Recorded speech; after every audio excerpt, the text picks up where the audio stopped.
So hi friends, welcome back to my videos. నేను చాలా gap ఇచ్చిన, ఎందుకంటే అది సీక్రెట్, ఎవరికి చెప్పొద్దు.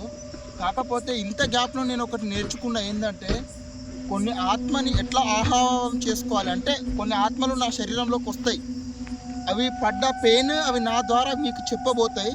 అలాంటివన్నిటి గురించి అయితే నేను కొంచెం సెర్చ్ చేసి ఒక స్వామి దగ్గరికి వెళ్ళి నేను చిన్న చిన్న పూజలు చేసి ఇట్లా చాలా అసలు అంటే అదొక నాకు 2 months టైం పడింది దానికోసము.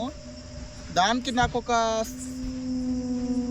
2,50,000 దాకా కూడా ఖర్చు అయిపోయినాయి. నా దగ్గర ఉన్న కొన్ని వస్తువులు, కొన్ని జీవులను అమ్మి నేను అందులో పెట్టిన.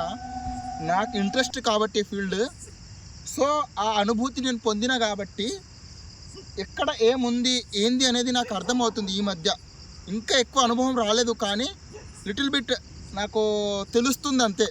వాళ్ళు ఇంకా మనం ఈ జర్నీ చేస్తున్న కొద్దీ ఫ్యూచర్లో మీకు ఎక్కువ అనుభవం అవుతుంది. ఇప్పుడు స్టార్టింగ్ కాబట్టి మీరు ఒక 1 వరకు ఉండొచ్చు అన్నారు. సో ఇక నేనైతే ఆ జర్నీ కంప్లీట్ అయిపోయింది. సో మన గోస్ట్ వీడియోస్ కోసం మీకోసం నేనైతే మళ్ళీ వచ్చేసినాను. ఇంత గ్యాప్ తర్వాత వచ్చిన. ఇప్పుడు ఈ ప్రదేశం మీకు అందరికీ తెలిసిందే.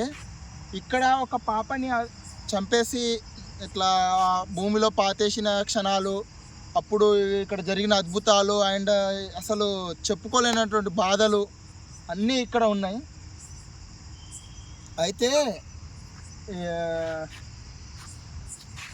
ఇక్కడ ఒక కుక్క ఉంటుంది. అది ఎక్కడి నుండి వచ్చింది తెలీదు. అక్కడ అడవిలో ఉంది, అది నేను చూసాను. చూడండి, అక్కడ లైట్ కనిపిస్తుందా? అది ఆ కుక్క ఈ ప్రదేశంలోనే ఉంటుంది. ఎక్కడికి వెళ్ళి వచ్చిందో తెలియదంట. అండ్ అది జస్ట్ నైట్ టైంలోనే ఉంటుంది. ఇక్కడ మార్నింగ్ టైంలో వెళ్ళిపోతుంది. మొత్తం అడవి ఒక ఊరు పక్కలో ఉంటుంది. సో అది ఆ కుక్క ఇక్కడ రాగానే చాలా అరిచింది. నాకు తెలిసి ఆ పాపకి కాపలాగా ఉంటుందో మళ్ళీ ఏందో అర్థమవుతలేదు. ఆ పాప ఆత్మఘోష, ఆ పాప ఎలా చనిపోయింది అండ్ ఇవన్నీ మీకు తెలియాలనుకుంటే నన్ను సబ్స్క్రైబ్ చేసుకోవడం మర్చిపోకండి.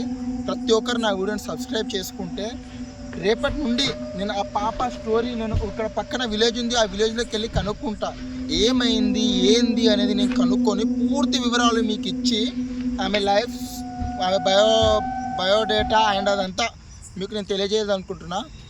So please do follow me friends. And చూడండి, ఇగో రండి, మీరైతే మీకు చూపిస్తాను. నేను ఇక్కడ ప్రత్యక్షమైంది. ఇందాక అక్కడ ఉన్న కుక్క ఇగో ఇప్పుడు ఇక్కడ ఉంది. అది మొత్తము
ఇది ఎంత దూరం పోతే అంత దూరం పోతూనే ఉంది. దీన్ని వచ్చినప్పుడు అంటే గమనిస్తున్నా, ఇది ఒకటైతే కామన్గా ఉన్నది, కాకపోతే ఎక్కువ దూరం పోతలేదు.